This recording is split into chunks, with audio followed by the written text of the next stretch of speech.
Uh, yeah, yeah, yeah,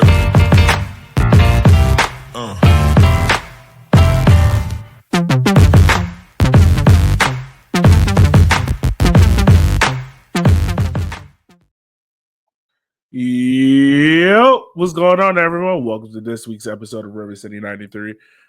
I'm your host, as always, Elliot Barr, and is joining me is a man that traveled up the Northeast, stayed a little bit of time in Boston. I hope I said it like Boston people do. Went to go see Richmond on the road trip with a couple of other fans. Is Mr. Matt Myers. How are you doing, sir? Doing all right. We all had a great time in lovely Oregon up there. You know, fine visit. Yeah, there's some soccer going on, too. But we went up there. Whole big old group. If you haven't done a road trip before, highly recommend doing it. And yeah, we saw all that there was to see in Portland, and we're already back. Was there a lot to see? I haven't. I want to go up there because I'm just interested in like how tiny is that town? Like, is it tiny? Like, just I mean, I quaint? was there for like a day, so I don't know how big it really was Okay. or anything. I mean, it definitely had your kind of old timey feel to it all with the downtown area and all that. So if that's your jam, probably liked it quite a bit. Uh, Stalking us idiots found the street where there were like brewery next to brewery next to brewery next to Yeah. brewery. So I don't know if that's necessarily the classic portion of the city, Yeah. but weird how that's where we ended up.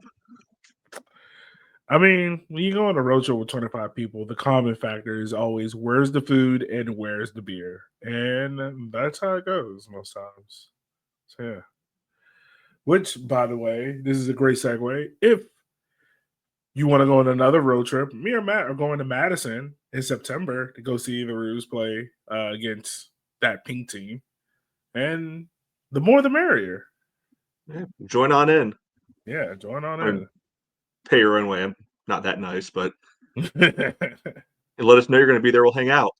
Yeah, for real. We'll be there. I know. I think a couple of other people are like out of town. People are going, but yeah, it'll be cool to.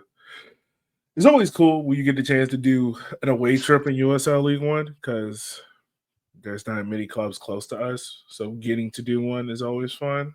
But yeah, Yeah. um, And only rule if you're going is be ready to come up with all the shit talking chants you can come up with because that was probably the highlight of the trip for most of us.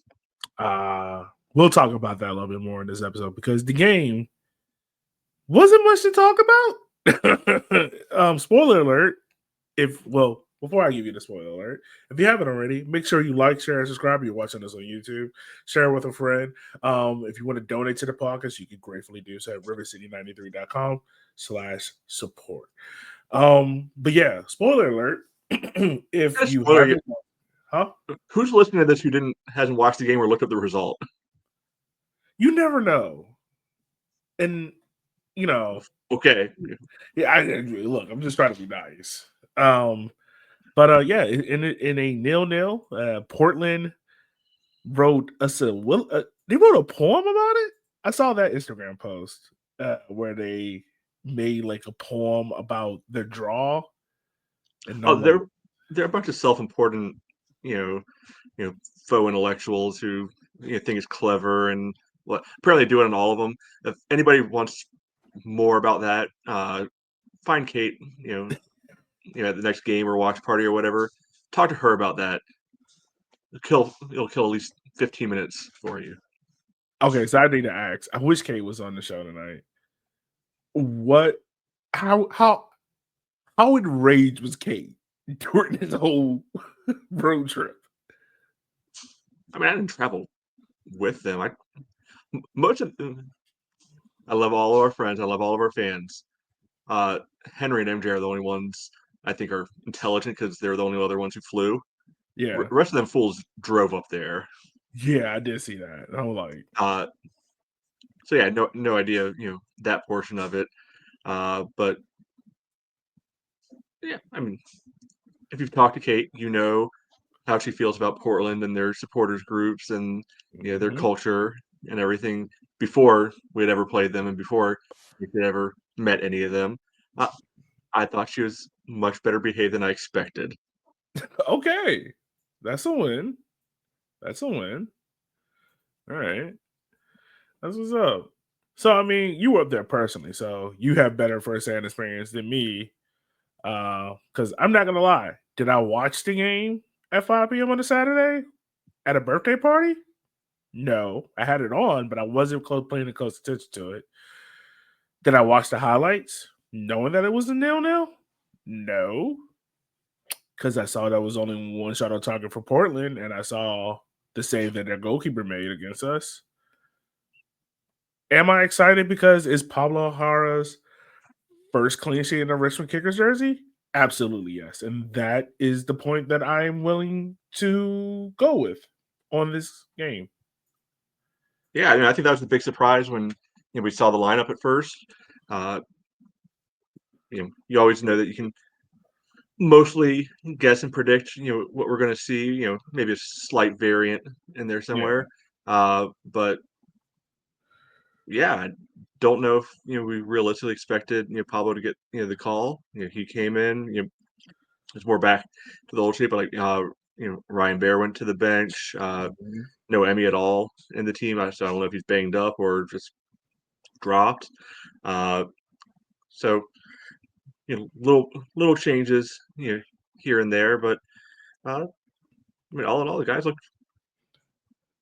I won't go so far as to say look pretty good, but they looked organized again, and Okay. I think that's the real thing. Like it minus that shot that rang the crossbar in the 88th, 89th minute, whenever it was. It didn't really feel like Portland was ever going to score.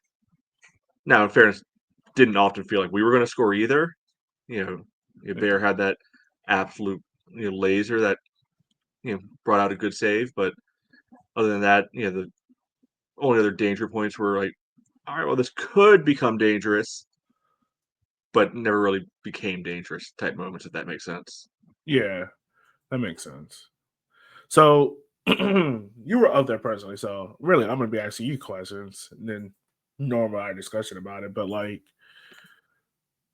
was this a game in which Richmond was like, "All right, Portland, the pressure is more so on you than us, so we're just going to react to what you're doing," or was Richmond being the proactive ones in this game, and Portland was just kind of stifling what they were doing? No, I mean, I think the stats tell a lot about how the overall game state went. Uh, Mhm. Overall possession was, I think, somewhere around like 70-30, and it wasn't too different from half to half. So Portland had the ball the overall majority of the time, but okay, they weren't doing a ton with it. Like, yeah, they might have a pass, you know, into the channel every now and then, but for the most part, you had that duo, Clyde and Marcelo, in the back. Simon, I think, had a pretty good showing at right back. You know, I won't say all the way back to like his top 2024 levels, but uh, I think a step up from what we've seen over the last month or two, where he hasn't been bad, but he hasn't been what he was. Uh, Yeah.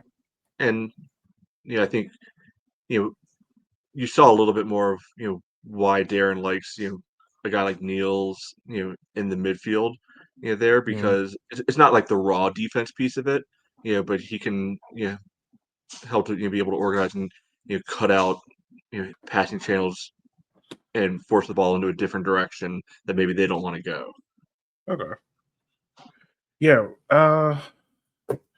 It was interesting as well because I think, if I'm not mistaken, this is the first time in a while we've seen not Bill Hart, but like Darwin and Niels. You just said his name. I totally thought it in the same game, right? Like in a while. Starting, yeah. Yeah, since the injury. So, like, and I know we talked about it last week where they seem to be very rusty. Did that same level of rust seem to be there, or was it more so just like, oh, they look like they're getting back to their old selves? It's hard to say. I mean, I don't know if Darwin had his best game. I don't know if he had much he could have really do out there. Mhm. Uh, so I don't know if he looked rushed. I think Niels was pretty good. For what he was being asked to do. Again, he wasn't necessarily directly on the ball a Mhm. ton, but kind of doing a little bit of that extra midfield helping. Because hey, started with Chandler on the bench, and you had Hayden there to kind of do some running. You had Landon there to do some running. Kirkland up top. So it was Niels. It was Dakota next to him, and they were really helping to manage the midfield, and I think that's a little different than maybe what we've asked of him before. Not entirely different, but a little different. Okay, all right. Well, outside of like technical questions and whatnot, how was the overall vibe? Was a Portland home game? Did it live up to the hype that we've seen on screen that they talk about? Like, or was it just, oh, this is Uh, very right? I mean, there's some pros to the place. So a lot, a lot of different food trucks, good variety. Mhm. Of food trucks there. Like they had some like Alabama chicken. They had a banh mi spot. They had some Oh, other stuff that I can't remember off the top of my head. They had different places for beer. A little annoying that they had the like the bracelet bit. So, oh, I did see that. They so had that.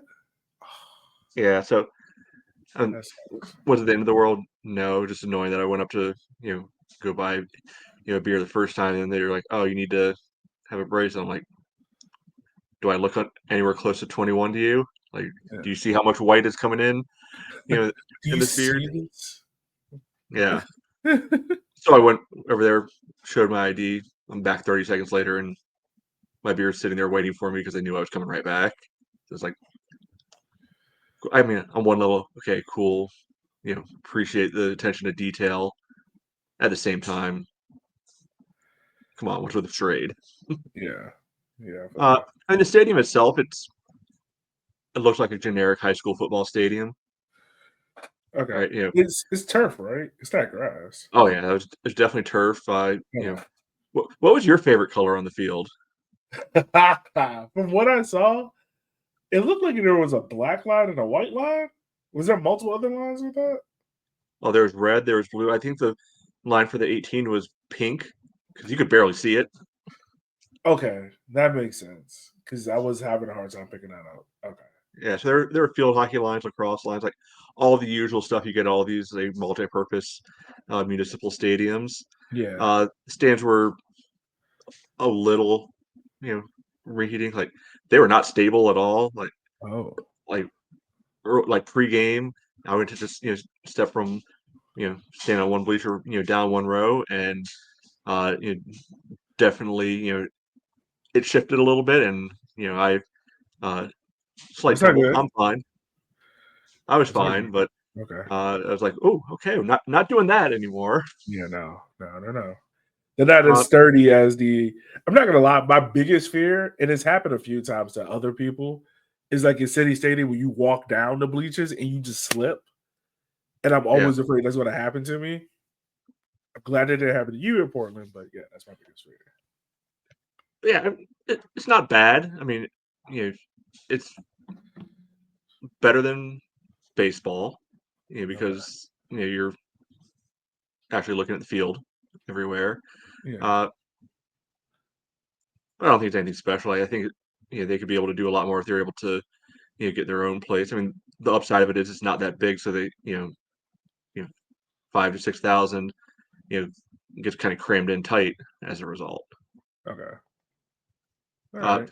Watching the highlights back, they do a good job of miking up the crowd, because it sounded a lot louder on there than I recall it being in stadium.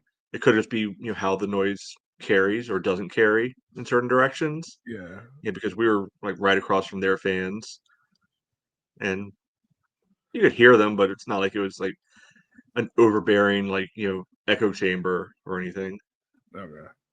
Was it like I know they do this at some games where they make you wait like 30 minutes? Did he do that to y'all? Or it was like, all right, game's over, y'all can leave.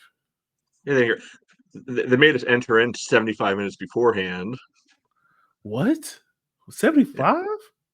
yeah, For 5 o'clock what? game. They're like, "Oh, we need you all to meet up at 3:45." Well, I mean, clearly we're a very motley crew, looking to raise a lot of danger. No, it's because we wanted to make sure you were able to get to your seats because it's all general admission. It's like just rope off the section for us. Yeah, like that's not hard to do. Yeah, because once we were in there, they're like, "Oh, okay. Just want to make sure you had your seats because then we just had free reign to go all the way, around the stadium. Check out all the concessions, beer, bathrooms, everything like that." It's like that was weird. Yeah, I could. You can also tell like they've never had away fans either, probably, so they don't know how to do it. I mean, Richmond still struggles with that. Like when they have away fans, like they don't know like what to do exactly. Yeah, So so yeah, it was perfectly fine. Like I, I certainly wouldn't, tell anybody, "Oh, stay away from there." yeah. Do I think it's a little overhyped? Yeah, probably. It has the newness to it. It's a new team. It's a new team hype with Patrick Dempsey and Men in Blazers, all that stuff. But yeah, all Yeah. right, cool. I mean, they definitely thought they were clever because one of them, the first bar we went to, some of them were there. And was like, "Oh, we got a tifo for you." It's like, okay, All right. cool. And then they're like, "Oh, yeah, oh man," get there. They rolled out, Civil War smack. It's like, okay, you think this is going to offend me in some way Yeah. or something? Okay, so that's what that team was doing. Because I saw that, I was like, they said something about Rebel Yell, and I'm like, y'all, y'all don't understand Richmond. Like Richmonders don't care about the Civil War. Like we're not like, oh man, we were the capital Confederacy. Like if anything, we're like, no, like we hate it just as much as y'all. It's like, yeah, it happened. Yeah, Oops. They're bad way back then. yeah. It has nothing to do with us now. But Yeah. whatever. So really original, really clever, and glad you spent all that time on that. Yeah, just for it to now be cut off pieces of cloth. Okay. Whatever. Yeah, whatever. All right. Yeah, when you guys were up there traveling, I spent some time. I got asked to be on like 2 Portland podcasts, and which Should way have they sent were, Kate. huh? Should have sent Kate to be on those. I don't know if Kate would have accepted those. But yeah, they were pretty cool to do those. But yeah, overall, I mean, this is a 0-0 game. It's good to get a point, our first point in a while. More so, Matt. Okay. I'm not gonna lie. I'm not really interested to talk about the game because it was a 0-0, and I don't think there was a bunch of action. So instead, I think we should talk about like where does Darren go from here after getting this point? Because midweek he has one Knox and South Georgia Tormenta, which by the way, South Georgia Tormenta just announced that Ian Cameron is being rumor is that he's going to Sarasota to be the head coach of their new franchise. McKeever, I hope I said his last name correct. McKeever. McKeever, okay. He was the previous head coach at One Knox, is now at South Georgia Tormenta. And yeah, they played to a 3-2 draw with Westchester, which, by the way, is hilarious because if any team would have won in that game, the Kickers right now would have been 13th in the league, right? Even though we got the point. With that Hilarious. draw, and last second goal, Richmond stays at 11th. So Or 12th. or 12th. So yeah, how does Darren go from here with this 1 point that he has? How does he build on it? I mean, I think you have to, almost go all in on the solidify the defense and hope and pray you can find enough offense along the way with that. Uh, you know, we've seen that the offense is hit or miss anyway. Uh, so roll the dice there and try to go in on this new defensive approach. You know, it didn't play out exactly as we wanted last the time before that against Naples, but that first half of that game we kept talking about how we liked the defensive approach. We liked how they Yeah, were organized. I think honestly, I know the raw like goals and everything don't necessarily support it, but I think we've liked what Marcelo Lage has brought to the defense, and it's helped to bring a little bit more organization and order into there. I think you got to go ugly. I think you got to try to make sure, okay, if you're not winning the game, you're getting a 0-0 or a 1-1 out of it, and yeah. hope you can scrap together. Like, you got to get some wins because they're 4 points off right now. And while Wednesday is important, like Saturday is massive important. Like, I don't know if there's a realistic path into the playoffs if you can't get the win off Tormenta. And that's not me just doing my usual Tormenta bit. Right. Yeah, Tormenta might have that new manager bounce, which is a tricky thing to deal with. So yeah, about the One Knox game, which is the next game we have coming up. Do you think Pablo gets the nod in that game? I would tend to think so. There has been a little bit of discussion online about like, what would it take for Pablo to be the number one? Because it was surprised to see him get the start against Portland. I've said that, if he starts the One Knox game and the Tormenta game, I think Darren might roll with him for the end of the season. Definitely if he gets two or, hopefully three clean sheets. And maybe a win in there, maybe Darren might, allow Snan to step for a little bit and allow Pablo to kind of take the role. Because I think something that goes unstated is just the organization you talked about earlier, like the organization of a goalkeeper, right? And that's something that is definitely can go without noticing. I think Pablo might have a better handle on that than Snedden, and definitely dealing with One Knox. Yeah. I mean, I feel like if you go away from Pablo, for Wednesday, like, I mean, what message does that send? Right? Like, if you do that, how do you go back to him again after that? Yeah, So that's true.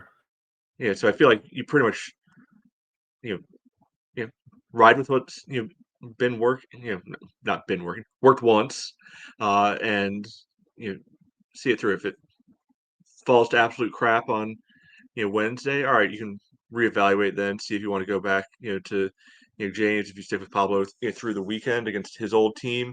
But yeah, going into Wednesday, I think it's Pablo's spot, you know, at least for the extra short term. I forgot I was muted. Yeah, okay. So yeah, I mean, it will be interesting to see if Pablo gets to start on Wednesday. Correct me if I'm wrong, but are they? The game will start from like 0-0. It won't start at like the 20th minute, right? I'm 99% certain Okay, that they start fresh. start fresh. Okay.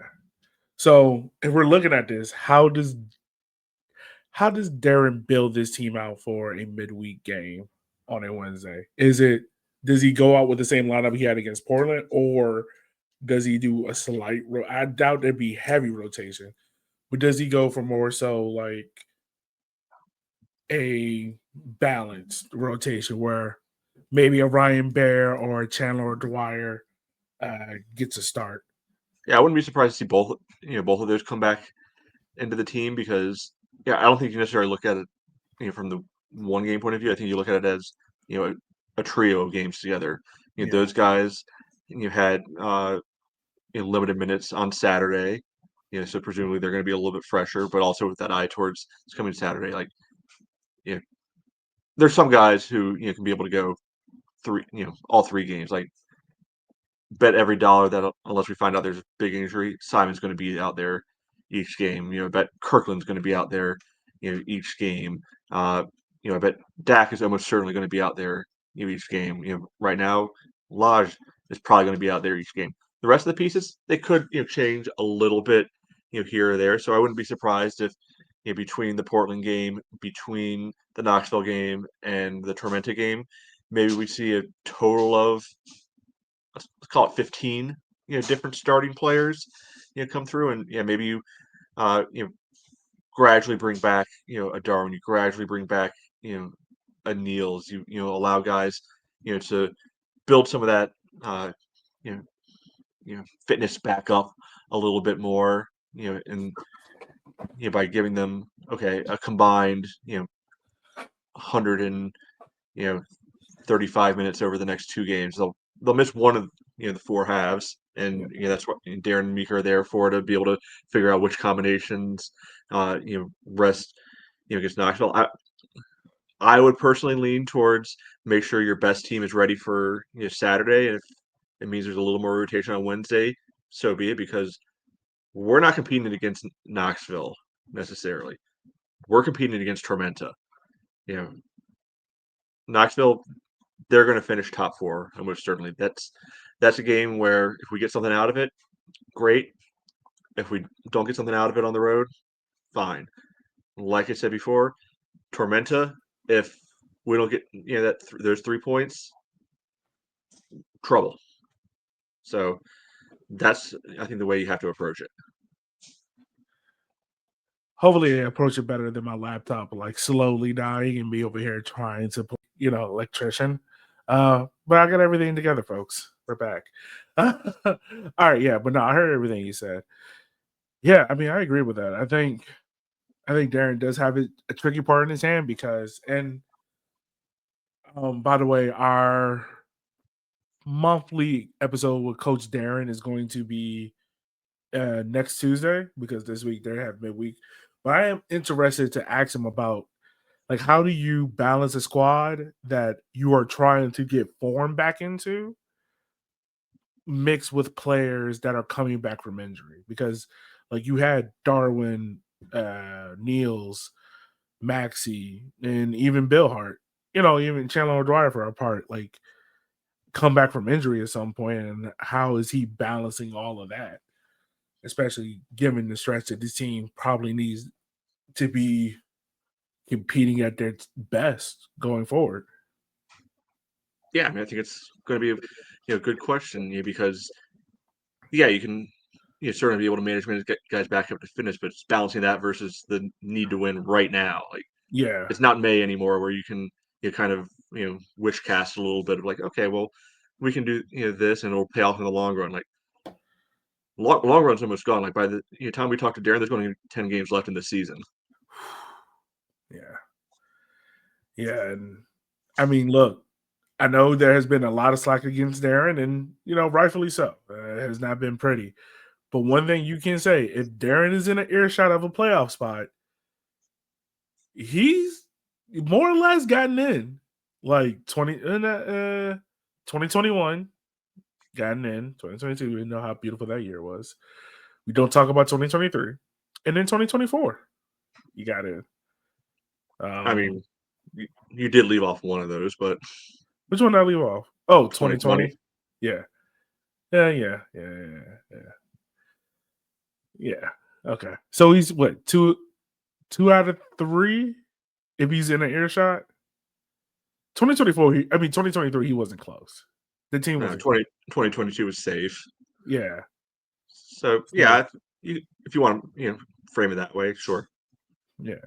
If he's in an earshot, it'd be interesting to see how it goes. But yeah, I mean, it'd be interesting to see.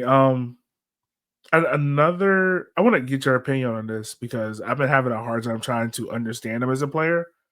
But Ryan Burr, Marcelo Lodge has been I would say, a plus signing for this team, right?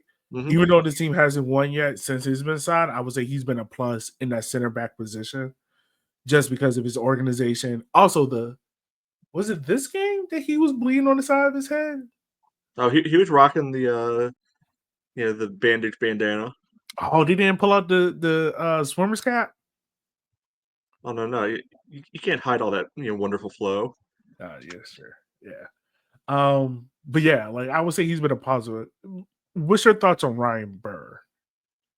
I like him. I think he brings I was going to say work rate. That's not the right word. Yeah, but I think he kind of has like this like buzzing nature that goes throughout the midfield that none of the other guys necessarily bring. So I don't know if he's actually quicker than any of them, but he gives the appearance Yeah, of being quicker and kind of uh being that you know be everywhere kind of guy that I don't think this team had in the midfield before. Like yeah, maybe you could see like a younger version of James Vaughn being that, but we don't have a younger version of James Vaughn. We have no, current day James Vaughn, and he's hurt right now.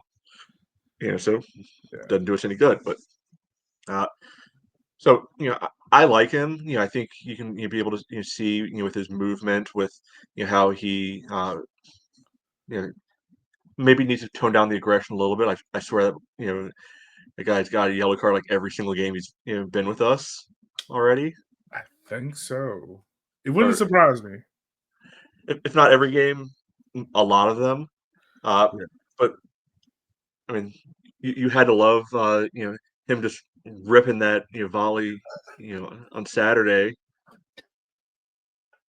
Like I'm sorry, I just looked it up. Okay, do you know how many games he's played?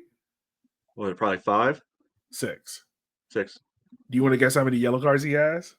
5. Yep. Yeah. Yes. So that's why you look for a player. Coaches love consistent players. They know what they're going to get. Oh, that is hilarious. He has 5. That is hilarious. But yeah, continue your point, Matt. Yeah, he almost had a absolute scorcher on Saturday. Hitting that volley Oh off my the god. clearance from the corner. Like again, regrettably a very nice save by their keeper. But oh man, that would have been fun if that went in. That would have been. That would 'Cause have been. we were already antagonizing the fans around us with some of the stuff we were chanting. How okay, that's another thing too, because I saw the video from Kate, but I wanted to know like how bad were y'all antagonizing these folks? Like, did y'all get security called on y'all at one point? No, Okay. I was wondering. no, it was just stuff about like, oh, Oregon sucks. Because that there's no without knowing for a fact, there's no chance they don't have little brother syndrome about being the other Portland, Yeah, oh yeah, 100% gotta be. right? I mean, maybe we had a chant about Portland just being shit Boston suburb. I don't know. I mean, maybe that happened Okay, that's a nice one. That's unique. because again, that I'm guessing they probably have a little bit of little brother syndrome there too. Probably. Probably a So lot. and there's nothing real bad.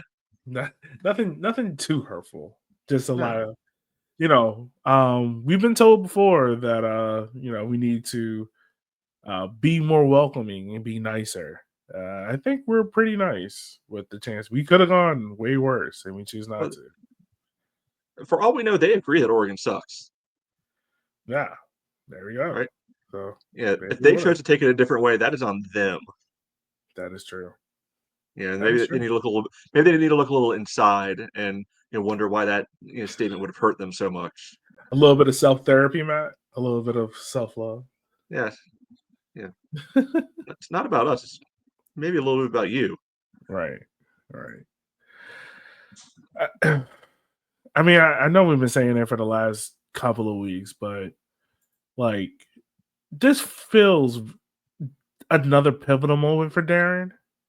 Like I feel like okay, Darren is if you look at his kickers in Darren as a whole, it feels like they're the cat that have wasted 4 lives already, and you're like, all right, this guy's gonna run out of lives. I'm better like not look and see how this ends.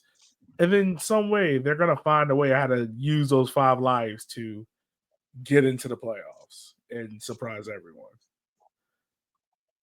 Okay, I'm on board. Yeah. And but I mean, like more so this week, we've been talking about it. Like,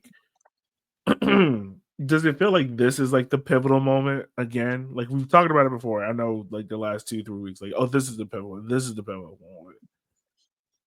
But what arguably could be, you play a team at the bottom of the table who has a new coach, and then a one knock team that I mean they're hot right now. They're on a good run of form, but you've been proving you can score against them.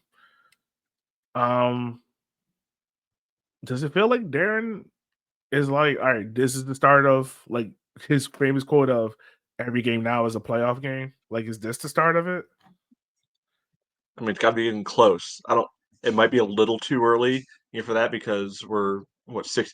Still have 40% of the season to play Yeah. right now. So you know we're not at absolute go time yet. But if just look at the math right now, and this almost certainly you won't hold up as it is. But so right now, eighth place is 21 points, and they've played either 17 or 18 games because there's a tie there. So what would that be? Let me do a little math because that'd be 1 point, basically 1.23, 1 point, somewhere around the 1.2 points per game mark. So multiply that by 30. I mean, at that pace we need to get to 37 points. Okay. So we're talking about 20 points we need to make up between now and the end of the season. 20 points in the last 12 games. So it's not impossible. All and again, that rate could come down. Yeah. But draws aren't going to do the job. That's really what the key takeaway is. Yeah, no. Draws are not going to help that. Neither are losses. So kickers, please win. So we can have more happy podcasts. Right now we're having kind of sterilized conversation. Also, by the way, shout out to Brandon Dozniak and Griffin Kyle. They announced their college or not college selection. Is that the way you had to say it? College choices? Okay. Well, they decided where they're going to go to school at. Grafton Cole is going to go to West Virginia. He's going to be playing in the Big 12 for soccer, which feels sinful. I feel like the West Virginia. They're Big 12 for everything now. I know, but I feel like West Virginia really just needs. I remember they were the Big East, but I really feel like they should be in the ACC.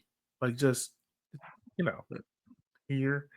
That's me. That's my little hill I would die on. But Brandon Dozniak, BD. That's his name from now on. He's staying home. He'll be going to VCU to pair up with actually Landon Johnson's older brother, Todd Johnson, who is, I think he has 2 years left of eligibility. He'll be playing at VCU as well. So I don't know why that just now got announced because I'm pretty sure that happened like a year ago that he committed. I don't know why either. I don't know why, but yeah, he'll be there at VCU. So congrats to them. And also shout out to Nick Simmons. I think he scored his first goal for UVA. I mean, nobody started. I mean, there must have been like a. There might have been a preseason game. I know Greg, his dad, posted a highlight of him scoring. I don't know if it was an official game or not, but nobody started official games yet. So I don't know these things. This is college soccer. Don't know it. Shout out to him. It seemed like maybe this is something we need to do. Is start like I remember Total Soccer did this where they would have like people follow certain players. Maybe we can follow like certain kickers at college and see how they're doing. Be interesting to do. I feel like we half did that before. Like, keeping an eye on like Gabe and some of those guys last year. Yeah, Gabe is still at Furman, right? As far as I know. Okay. Yeah, I think he is. Have I bothered to check their roster for this year? No. Who was the goalkeeper we had? He went to Pitt, and I think now he's at Charlotte. Eli Mumford. Yeah, him. I know. Okay, he's at Charlotte, and then Tony Pineda, which if you remember Tony from last year, our wee little stick boy, he done blown up. Was the Golden Boot winner in NPSL, was the national champion in NPSL, led Hickory, his home team, to a title. He just got signed, I think, for the rest of the season to Carolina Core. So congrats to him on that. And hopefully he could get a true breakthrough there, man. He's a good person, solid dude. Unfortunately, just didn't work out with the kickers. But yeah, hope it works out for him there at Carolina Core. Actually, Gabe Cox on the roster. All right, that's a win. That's a win. That's a win. Yeah, and I think, if I'm not mistaken, I think he will be the second Rue in MLS Next Pro, because I think Austin Kazi is at Red Bulls too. I think. Which I'm not gonna lie, there is a part of me that is like, yo, bring Austin back to Richmond. Like, if there's anyone that can teach Sneddon what it means to play for a hometown club, it has to be Kazi. I mean, it's not really his hometown club. He's from Massachusetts. That's true. His dad played here. Yeah. For 1 year. Yeah. True. But it would be cool. Yeah. Look, I just like 3 goalkeepers just in case, Look. Yeah, I mean, sure. He couldn't get on the field for Lexington last year. That is okay. It is funny enough because Emil Knight just signed with Charlotte. And I'm like, I don't get why Charlotte makes the signings they do, because they're like stockpiling talent. Like, it feel like them and Spokane are like in an arms race of like, which USL League One talent can we stockpile and just have? I don't know. Embarrassment of riches, I would like to say. So yeah, Matt, we won't be talking into probably. Well, we'll talk Saturday, definitely at the game. But I mean, we won't be back on here to Sunday night. When we come back Sunday night, how many points do you think we're gonna have? You mean for like the next 2 games, or like in the standings, or Yeah, next 2. I mean, 3? I think we probably lose Wednesday, win Saturday. Okay.